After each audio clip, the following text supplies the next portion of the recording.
আমি ৰিলৰ দুনিয়াত বাস কৰি আছোঁ আমি ৰিয়েলিটিৰ যিটো বাস্তৱ সেইটো দুনিয়াত নাই সেইখন দুনিয়াত আমি নাই সেইখন পৃথিৱীত আমি নাই আমি ৰিলৰ দুনিয়াত আছোঁ ৰিলৰ দুনিয়াত থকাত বিপৰ্যয়টো ক'ত হৈছে ৰিলৰ দুনিয়াত থকাৰ বিপৰ্যয়টো হৈছে যে চকুৰ আলিৰ দৰে মানুহ আপুনি এতিয়া সেলিব্ৰিটি হিচাপে সম্বৰ্ধিত হ'বলৈ ধৰিছে এই ৰিলৰ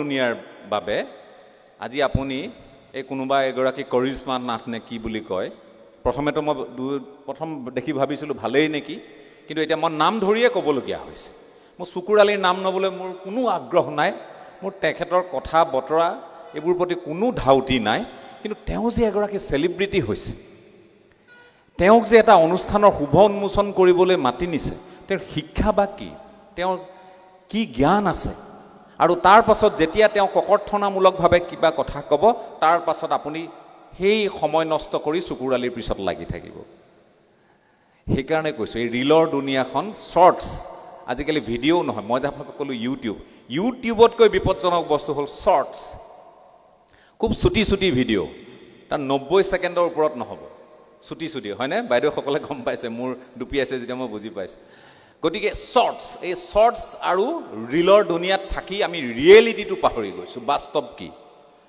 আমি চৰ্চা কৰোঁনে ৰসৰাজ লক্ষ্মীনাথ বেজবৰুৱাৰ কথা আমি চৰ্চা কৰোঁনে ৰূপকোঁৱৰ জ্যোতিপ্ৰসাদ আগৰৱালাৰ কথা আমি চৰ্চা কৰোঁনে বিতৰ্ক কৰোঁনে কোনোবা এটা গীতৰ কি পৰিৱেশত ৰচনা হ'ব পাৰে এই গীতটোৰ বাৰ্তা কি অনুধাৱন কৰিবলৈ আমি কেতিয়াবা যত্ন কৰোঁনে কলাগুৰু বিষ্ণুপ্ৰসাদ ৰাভাৰ সুধাকণ্ঠ ডক্টৰ ভূপেন হাজৰিকাই দিয়া বাৰ্তাবোৰ এই বাৰ্তাবোৰ আমি কেতিয়াবা অকণমান আগ্ৰহ জন্মেনে আমাৰ মাজত এইখিনি ঠিক আছে ৰিলৰ মাজতেই থাকক বাৰু সেই শ্বৰ্টছবিলাক সেই কথাবোৰ সেই বাৰ্তাবোৰ সেই গীতবোৰৰ কিয় অংশ তাৰ ব্যাখ্যা অম্বিকাগিৰি ৰায়চৌধুৰীৰ কথা সেই বাণীবোৰ আঙুৰাই যে থাকোঁ আমি ঠাই বিশেষে সেইবোৰক লৈ আমি শ্বৰ্টছ আৰু ৰিল বনাবলৈ আমি যিদিনাই যত্ন কৰিম সেইখিনিৰ প্ৰতি যিদিনাই ধাউতি বাঢ়িব আমাৰ সিদিনাই আপুনি মঞ্চত চকুৰ আলিক আৰু আমন্ত্ৰণ কৰিব নালাগে সিদিনাই আপুনি বেবেৰী বাং কিবা এটা কৰি থকা মই মানুহজন ভাল বেয়া মই নাজানো এই কোনোবা এজন অভিনেতা তেওঁ নিজকে অভিনেতা বুলি কয় এই নটসূৰ্য ফণী শৰ্মা নহয়নে ইভা চাও নামবোৰ আমাৰ মানুহে পাহৰি গৈছে বোধ হয় মোৰ অনুমান এটা হয় কেতিয়াবা নিপন গোস্বামী বিজু ফুকন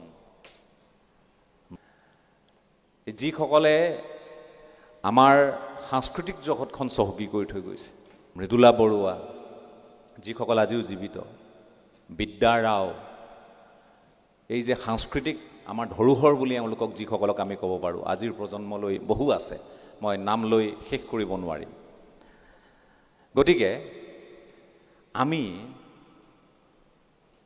তেওঁলোকৰ ঠাইত যদি কোনোবাই বাৰে ভচহু কথা কৈ যিকোনো ধৰণৰ ইংৰাজী অসমীয়া নাকেৰে শব্দ কৈ গীত বনাই ভাইৰেল হৈ এই ৰিল আৰু শ্বৰ্টছৰ দুনিয়াৰে যে আপোনাৰ মোৰ মন মগজুটোক কব্জা কৰি ৰাখিছে এই কথাখিনি আমি কেতিয়াবা অনুভৱ কৰিছোঁনে পাহৰি থাকিম আমি নিপন গোস্বামীৰ অভিনয় মই আপোনালোকক ক'লোঁ পাহৰি থাকিম আমি বিজু ফুকনৰ সেই হাঁহিটো পাহৰি থাকিম মই আপোনালোকক ক'লোঁ কিয় পাহৰিম জানেনে আমি তেওঁলোকৰ পৰা ক্ৰমাৎ একাষৰীয়া হৈ চকুৰ আলিৰ ৰাজকুমাৰ আৰু কোন আছে এইবোৰ যিবোৰৰ কৰিশ্মা নাথ এইবোৰ যিবোৰ ভাইৰেল যিবোৰে সংস্কৃতিয়ে বিয়পাইছে নে অপসংস্কৃতি বিয়পাইছে আপোনালোকে ভাবক মোক কোনোবাই হয়তো এইটোৰ কাৰণে বিলাহী দলিয়াব পাৰে কোনোবাই সামাজিক মাধ্যমত এওঁ কৰি আছে আপোনাৰ দৰে মানুহজনৰনো কি দৰকাৰ পৰিলে বুলি সাংবাদিক হ'ল বুলি আপুনি জিটি ক'ব বুলি হয়তো মানুহে মোক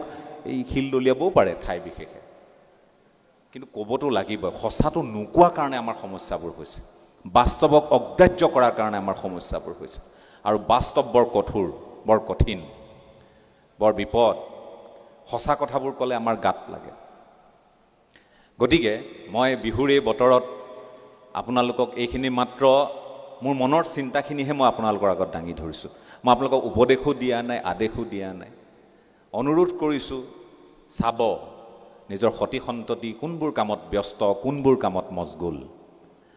আমি ক'ত মজগুল হ'ব লাগে, ক'ত মজগুল হৈ আছোঁ, ক'ত ব্যস্ত হৈ আছোঁ। তাৰ মাজত ভাল খবৰবোৰ হ'ল যে বিহুৰ আখৰা বাঢ়িছে। কৰ্মশালাৰ জৰিয়তেই হওক, প্ৰশিক্ষণৰ জৰিয়তেই হওক, বিহুৰ প্ৰতি আমাৰ মানুহখিনিৰ, বিশেষকৈ কণ কণ শিশুহঁতৰ পিতৃ মাতৃসকলৰ এটা হেঁপাহ বাঢ়িছে যে আমাৰ ল'ৰা অসমীয়া, ভাল বিহুৱা হ'ব লাগিব, ভাল নাচনি হ'ব লাগিব, বিহু সাম্ৰাজ্ঞী হ'ব লাগিব, বৰ বিহুৱতী হ'ব লাগিব। আমাৰ এটা চিন্তা আপোনা আপুনি মনলৈ আহিছে। এই কথাখিনি হ'ল বিহুৰ বতৰৰ আটাইতকৈ ভাল লগা কথা, আটাইতকৈ আমাৰ মন জুৰুৱা কথা। মই আপোনালোকক বিহুৰ ব্যাখ্যা দাঙি ধৰিব নোৱাৰিম, ক্ষমা কৰিব, মই তেনেই নিঃকিন এই জ্ঞানৰ ফালৰ পৰা, জ্ঞানৰ পৰিধিৰে। কিন্তু বিহুৰ ব্যাকৰণ, আজিকালি বিহুৰ ব্যাকৰণ আমি দেখোঁ চৰ্চা হয়। বিহুক এতিয়া ব্যাকৰণ থকা বুলি ক'ম নে নথকা বুলি ক'ম, বিচাৰকৰ দৃষ্টিৰে হয়তো ব্যাকৰণৰ কথা আহিব। কিন্তু ঘৰত আপোনাৰ এটা পানী কেঁচুৱা আছে, 2 মাহ 3 মাহমান হৈছে, আৰু এই বিহুৰ বতৰত কোনোবাই ঢোলত ৰগৰ তুলিছে। কোনোবাই গৈ কণমানিটোক চাবচোন, হাত ভৰি কি ধুনীয়াকৈ জোকাৰেনে? জোকাৰে। কিয় জোকাৰে জানেনে? বিহু আমাৰ DNA-ত আছে, বিহু আমাৰ জিনত আছে। গতিকে বিহুৰ ব্যাকৰণ সেই কণমানিটোৱে উপজিয়ে বুজিব পৰা নাই, বুজিব নোৱাৰে, বোধ শক্তিয়েই তেওঁৰ অহা নাই। কিন্তু তেওঁৰ DNA-ত যিহেতু বিহু আছে, গতিকে ঢোলত ৰগৰ তুলিলেই, কোনোবাই বিহুৰ নাম এফাকি জুৰিলেই সেই কণমানিটিয়ে হাত ভৰি জোকাৰিবই। এয়াই বিহু, একেবাৰে স্বতঃস্ফূৰ্ত, কোনো ব্যাকৰণৰ ইয়াত প্ৰয়োজন নাই। গতিকে সেই বিহুৰ ওপৰত মই কি ব্যাখ্যা আগবঢ়াম আপোনালোকৰ সন্মুখত? আপোনালোক ধন্য আৰু আমি ধন্য যে বিহুৰ দৰে এটা সাংস্কৃতিক ধৰোহৰ আপুনি মই উদযাপন কৰিবলৈ পাইছোঁ। আৰু আপোনালোকক মই এইকাৰণে সাধুবাদ দিব খোজোঁ, এই অঞ্চলটো এক গৰিমা মণ্ডিত অঞ্চল, য'ত মঞ্চ বিহুৰ চিন্তা চেতনা জাগ্ৰত হৈছিল, য'ত গছতলৰ বিহুৰ চিন্তা চেতনা জাগ্ৰত হৈছিল। গতিকে মাধুৰীহঁতৰ তলৰ কথাই কম নে সিদিনা মই অহা চতিয়াৰ সেই 1933 চনত আৰম্ভ হোৱা সেই বিহুখনৰ কথাই ক'ম, নে মই অসম উন্নতি সভাই আৰম্ভ কৰা মই বান ৰংগমঞ্চৰ সেই বিহুৰ কথা ক'ম। গতিকে এনেধৰণে আপোনালোকে বিহুক লালন পালন কৰিছে, বিহুক অন্তৰত স্থান দিছে, আৰু বিহুক হৃদয়ংগম কৰি আপোনালোক আগবাঢ়িছে। ভাষা শুদ্ধকৈ কোৱা আৰু লিখাটো যিধৰণে আটাইতকৈ শুদ্ধ জাতীয়তাবাদ বুলি কোৱা হয়, নিজৰ সাংস্কৃতিক পৰিক্ৰমা আৰু পৰম্পৰাখিনিক বুকুত সাৱটি আগবাঢ়ি যোৱা মানুহখিনিকো কিন্তু অত্যন্ত জাতীয়তাবাদী বুলি কোৱা হয়। গতিকে জাতীয়তাবাদৰ এই ভেটি জামুগুৰিত মই উপস্থিত আছোঁ। গতিকে আপোনালোকক এটা কথা কওঁ, দায় দুখ নধৰিব, মই বহুত ঠাইত কওঁ, আৰু এইষাৰ কথা তেতিয়ালৈকে ক'ম যেতিয়ালৈকে শেষৰখন পাৱাৰলুম গামোচা, আমি এইখন আৰু শেষ দেই পাৱাৰলুম অসমত, আৰু পাৱাৰলুম নাই, এইখনে শেষ পাৱাৰলুম গামোচা অসমত, আৰু ইয়াৰ পাছত পাৱাৰলুমৰ গামোচা নাই, যেতিয়ালৈকে ক'ব পৰা নহ'ম তেতিয়ালৈকে মই ক'ম, কোনোবা ব্যৱসায়ী যদি কাৰোবাৰ ইয়াত আঘাত লাগে লাগক, কোনোবা বণিক গোষ্ঠীয়ে যদি আমাক টাৰ্গেট কৰে কৰক, কোৱাখিনি ক'ম। কিয় ক'ম জানেনে? চৰকাৰী হিচাপ মতে গুজৰাটৰ পৰা 250 কোটি টকাৰ পাৱাৰলুমৰ গামোচা আমাৰ অসমলৈ আহে প্ৰতি বছৰে। চৰকাৰী হিচাপ, মোৰ হিচাপ নহয় এইটো যদি চৰকাৰী হিচাপতেই যদি 250 কোটি টকাৰ পাৱাৰলুমৰ গামোচা আহে, এইটো গুজৰাট, পশ্চিমবংগ, ইফালে আপোনাৰ তামিলনাডু, চেন্নাই, এইবোৰৰ পৰা কিমান আহে? আকৌ আপুনি মই বোৱাখিনি আছেই, শিপিনীসকলে যি কিঞ্চিত বয় সেইখিনি আছেই। গতিকে এই বজাৰখন 1000 কোটিৰ কম নহয়। কি ক'লোঁ? এই বজাৰখন, গামোচাৰ বজাৰখন 1000 কোটি টকাৰ কম বজাৰ নহয়।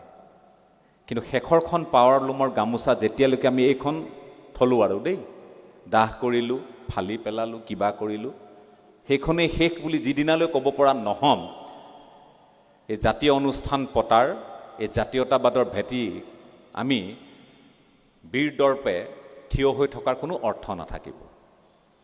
আপোনালোকৰ মাজতো সকলোৱে নহয়, দুই একে পাৱাৰলুমৰ গামোচা লৈ আহিছে আজি, মোৰ চকুত পৰিছে।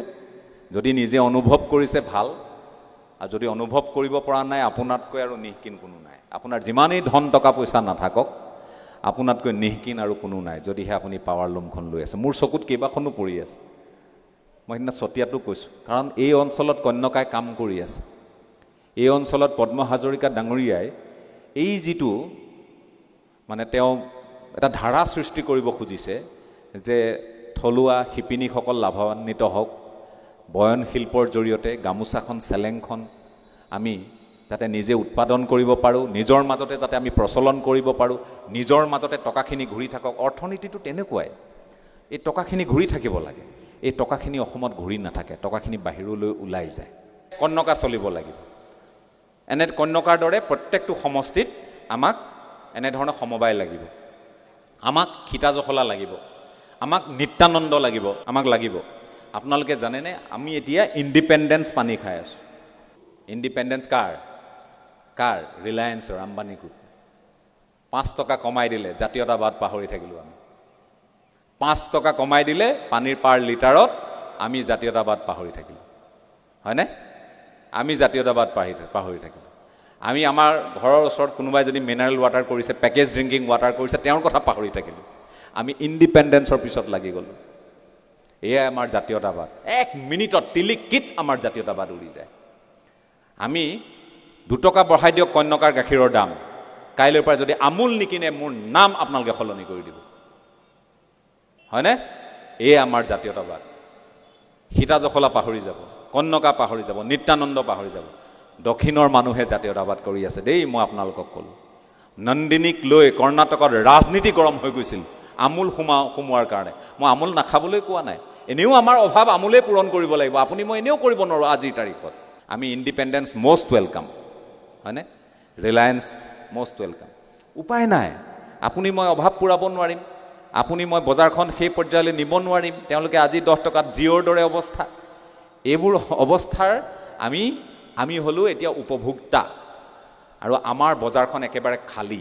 আপোনাৰ মোৰ একো নাই। বৰ বেয়া লাগে এনেকুৱা তিতা কথাবোৰ শুনিলে, নিশ্চয় জ্যেষ্ঠসকলৰো। কিন্তু ক'ৰবাত এই কথাবোৰ মোৰ কথা অকলে নহয় দেই। আপুনিও কেতিয়াবা অকলে অকলে বহি এইখিনি কথাই চিন্তা কৰি আছে, কৰিছে নাই? কৰা নাই? কৰকচোন। আপুনিও এইখিনি চিন্তাই কৰি আছে, মই জানো।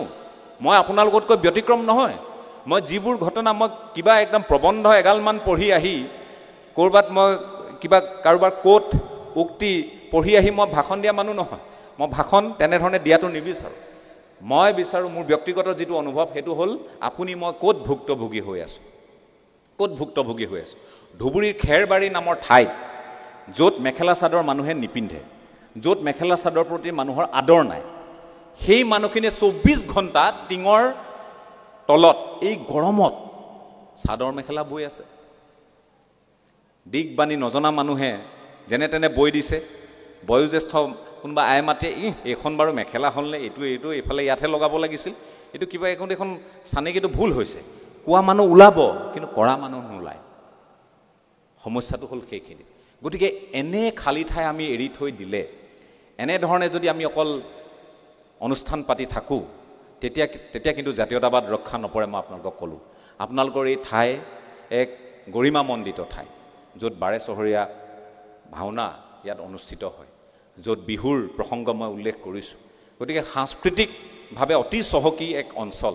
গতিকে এই অঞ্চলৰ পৰা কন্যকাৰ আৰম্ভণি হৈছে। মই ভাবোঁ যে আৰু আৰম্ভ হওক।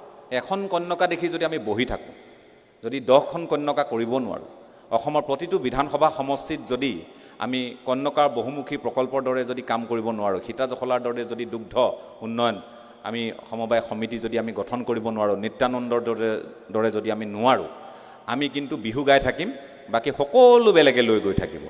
এতিয়া মই বিৰোধী নহয়, কোনো কাৰো মই বিৰোধী নহয়। এতিয়া আপোনালোকে ইয়ালৈ মৰ্মিতাক মাতিছে চাবলৈ গ'লে, নহয়নে? মৰ্মিতা ইয়ালৈ আহিব, গীত পৰিৱেশন কৰিব, প্ৰিয়ংকা ভৰালীও আহিব। কিন্তু চাওকচোন, ক'ৰবাত এটা ভেকুৱাম সৃষ্টি হৈছে, সেইকাৰণে মৰ্মিতা আহিবলগীয়া হৈছে। ক'ৰবাত হয়তো আমাৰো নিজৰ ভুল ত্ৰুটি থাকিব পাৰে। হয়তো আমি বিচৰা ধৰণৰ পৰিৱেশন শৈলী আমাৰ নহ'ব পাৰে আমি বিচৰা ধৰণে হয়তো গীত মাতবোৰ ক'ৰবাত ভালকৈ মনোগ্ৰাহীকৈ হয়তো পৰিৱেশন কৰিব নোৱাৰিব পাৰোঁ আমি গীততকৈ মানুহক বেছি নাচিবলৈ দিওঁ মানুহকে গাবলৈ দিওঁ সেই পৰিৱেশ এটা হোৱাৰ কাৰণেই এই খালী ঠাইডোখৰ ক'ৰবাত হয়তো কোনোবাই লৈছে গতিকে সংস্কৃতিৰ কোনো ধৰ্ম নাথাকে মই যদি মৰ্মিতাই হিন্দী গালেহেঁতেন মোৰ আপত্তি থাকিলেহেঁতেন এতিয়া মৰ্মিতাই অসমীয়া গাই আছে আৰু যেতিয়ালৈ আমাক অসমীয়াক অপমানিত নকৰাকৈ গাই থাকিব অসমীয়া সংস্কৃতিৰ প্ৰতি ভাবুকি সৃষ্টি নকৰাকৈ গাই থাকিব তেতিয়ালৈকে বাৰু একো নাই কিন্তু যিদিনাই অসমীয়া সংস্কৃতিক অপমান কৰিব অসমীয়াত্বক অপমান কৰিব মৰ্মিতা হ'লেও ৰক্ষা নাই